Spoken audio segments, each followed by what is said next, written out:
Hello everyone, welcome to Techavro. Today in this video, I'm gonna show you how to set quick action to open camera in your Android phone. Before starting the video, please subscribe to Techavro. So let's get started.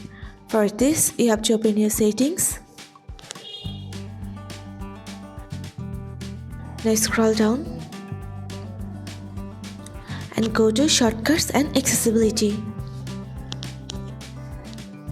Here you can see the option of quick action. Press on this. If you want to set quick action to open your camera, you just have to select open camera.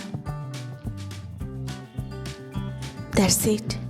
So this is how to set quick action to open camera in your Android phone.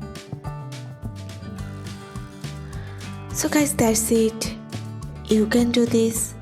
I think this video is very helpful to you. If it was, then give a thumbs up and hit the subscribe button. And thanks for watching.